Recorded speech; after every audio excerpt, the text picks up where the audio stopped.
thrilled to bring you the second part of our conversation with the brilliant Joan Sedita, author of The Writing Rope. Now, in part one of our discussion, we unpacked the what and why of the writing rope. Today, we're diving into the how. How can educators bring this powerful framework to life in their classrooms? And what does it really look like to integrate these strands into instruction, especially in a time where writing often takes a backseat? Well, whether you are setting the stage for early writing or diving into more advanced writing, part two has something valuable for everyone. So, what does this look like when it comes to writing and composing for our younger students, like our K to 3 students? What should that look like? Yeah, that's another good question. And the Writing Rote book, which was published by Brooks, is sort of an overview of that framework, right? And I tried to bring in some practical suggestions, teaching suggestions for each skill in the different strands. But there are two other books that I've written that are aligned with professional development courses that are offered by my company, Keys to Literacy. The first is Keys to Early Writing, and that is designed just for K2 teachers. The other is Keys to Content Writing, which is grades 3 to 12. Sure. And the reason we decided to focus and specifically on K2 is that developmentally, what kids need to learn as a foundation to later writing, there is even a difference between what second graders and third graders need to know. So what are we doing in those early grades? First of all, one thing that people forget is that drawing is writing in kindergarten and first grade, right? Students are expressing what they want to compose through their graphics, their visuals, right? Now, slowly they begin, as they start to learn letter sound correspondences, just like they're able to decode words, they start to learn how to spell them.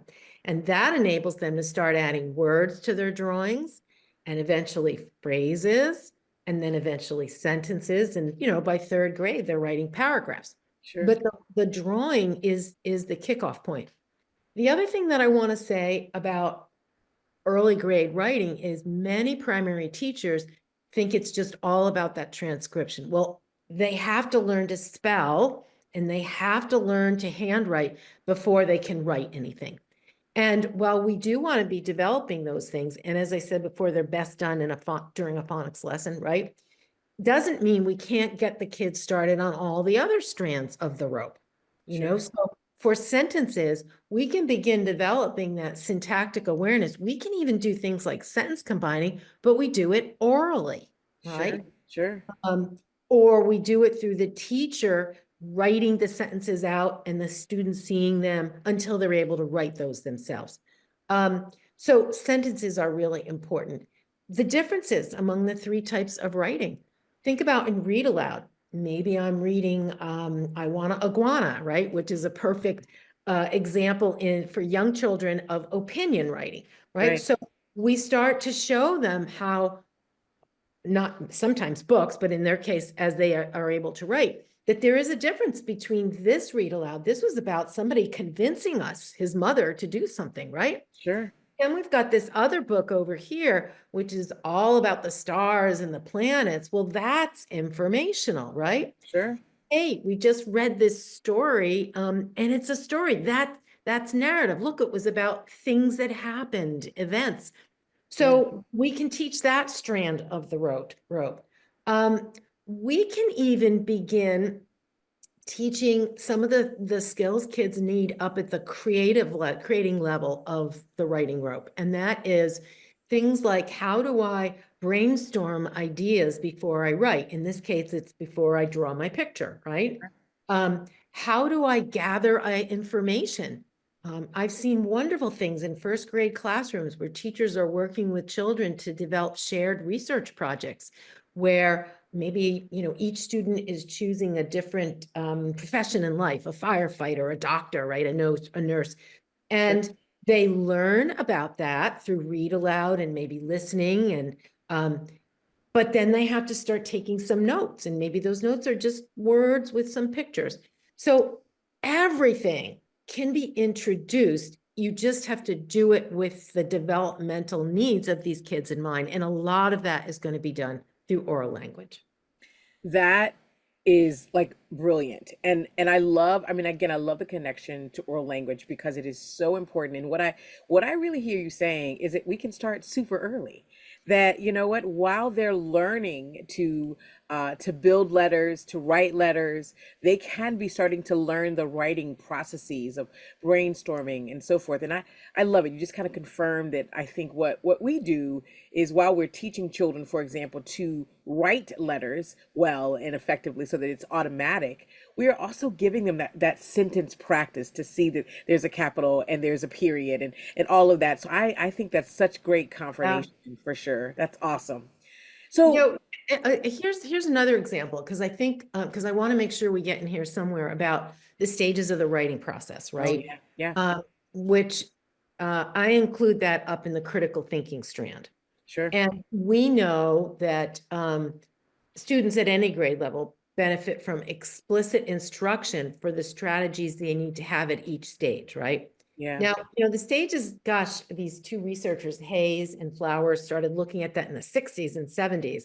If we could look at what processes, what stages proficient writers went through, we could then maybe teach those, right? That was the kind of the thinking behind it. Now, over time, most folks recognize the stages.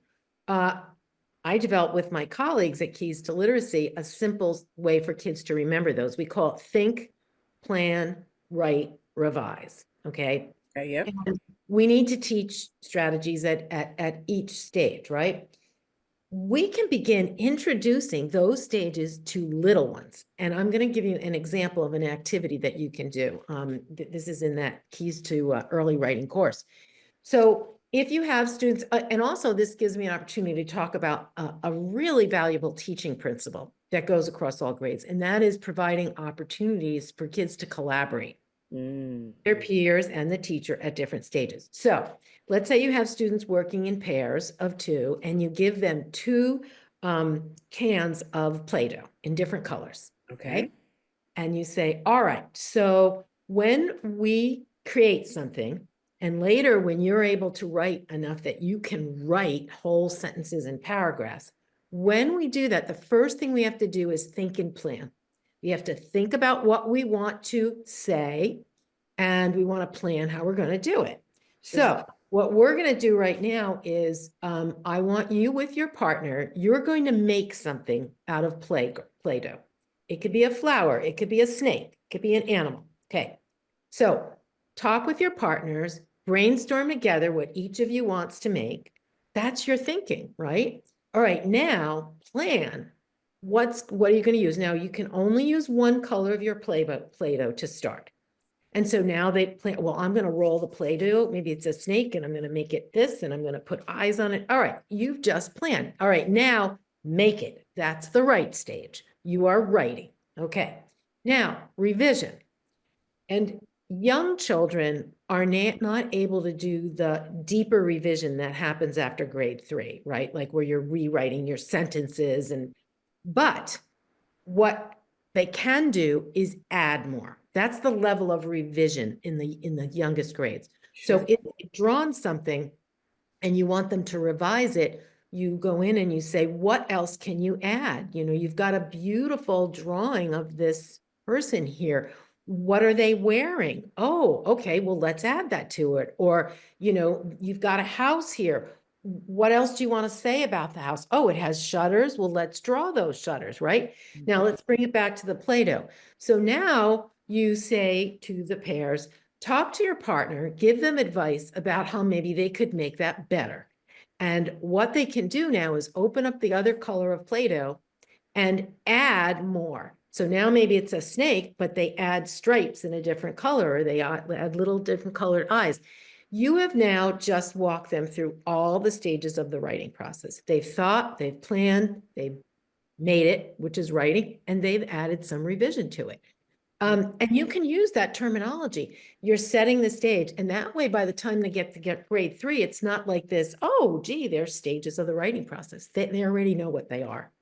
That is just brilliant. I love the idea of the Play-Doh. I mean, can you I mean imagine doing this with pre-K children? This is really really great work. I mean, this is I mean, I said K to 3, but really this is something you can do with very very young children. That is fantastic.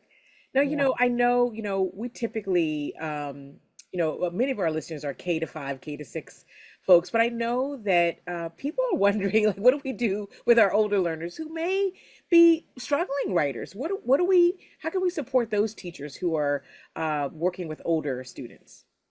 Yeah. There's a lot of reasons why older kids struggle. Um, it's a little bit like with reading, right? You get to the upper grades and you see, gee, they can't understand what they're reading. They can't comprehend. And so everybody immediately goes to, oh, well, we have to teach them comprehension strategies, which they may well need, but we need to sort of diagnose, well, maybe there's some other fundamental skills that are missing. And I Sure. think the same is true with writing. So there's no one size fits all for providing intervention or support to older kids.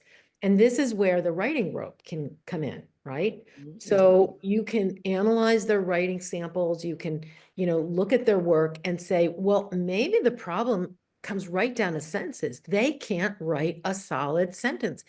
And Cheryl, if you think about it, sentences and paragraphs are like the building blocks of writing.